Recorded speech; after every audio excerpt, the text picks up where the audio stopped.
Dear South Sudanese, my name is Atem Sejin, and today I'm going to go live to discuss some few things in regard to the trending situation currently.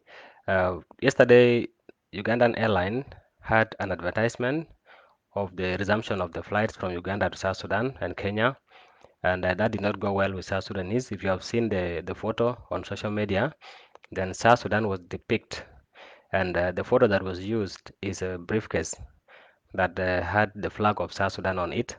And most of our South Sudanese had to denounce this, and we had a lot of outcry on social media, especially in South Sudan and also abroad. And I'm here to talk about that. First of all, I would like to thank Uganda Airline for the apology.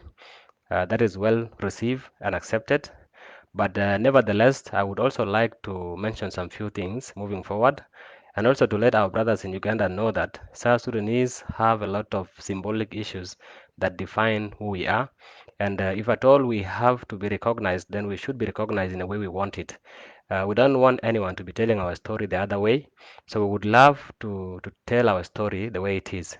So few things came up. The apology was received and accepted by most South Sudanese, but the change of photo was not healthy or even helping the situation.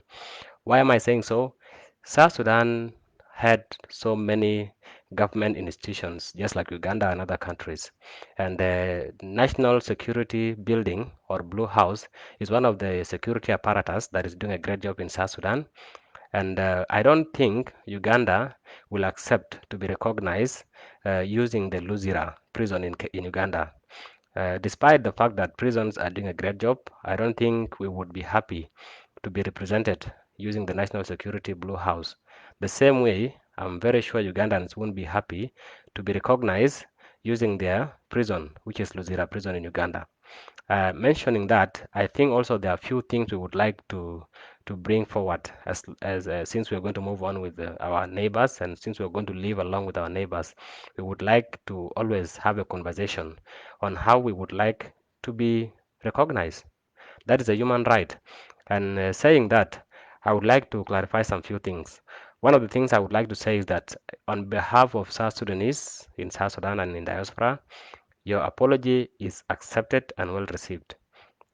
Nevertheless, the photo you have put after apologizing is not representing who we are, because we have other beautiful monuments across the country that we can use, even the River Nile and other photos that were shared by some South Sudanese.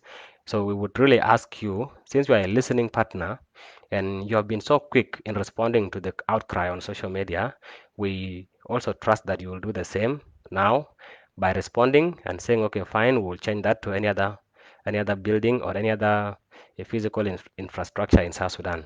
I'm hopeful that that's going to happen. So I would just like to define what a briefcase means for most of South Sudanese. South Sudan is an open economy where people comes in, our neighbors, and we are very hospitable. We are very caring. We are very friendly people, and you can testify if you have been to South Sudan that we are very welcoming. And for that case, we don't want to have a bad relation with our neighbors, but the briefcase means a lot in regards to South Sudan. One of the issues that really triggers this kind of outcry is the fact that, we have a very high level of corruption in South Sudan, and most of South Sudanese wealth is taken outside the country and is invested in Kenya and Uganda and other foreign countries.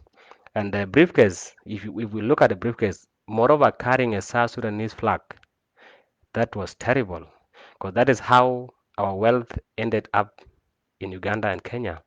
And not only the high level of corruption within South Sudanese, we also know that some foreign businesses have also come to this country and they make money in this country but end up spending it outside. So there is no control of economy in South Sudan whereby people make money and that money is reinvested in South Sudan. For example, you can see there are a lot of hotels in South Sudan, and these hotels are being run by foreigners, and people that are employed in these hotels are foreigners.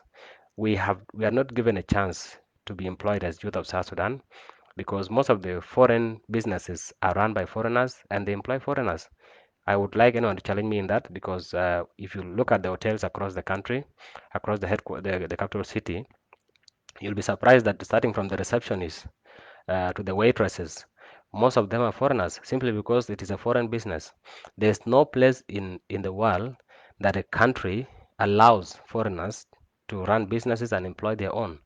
But it has happened in this country.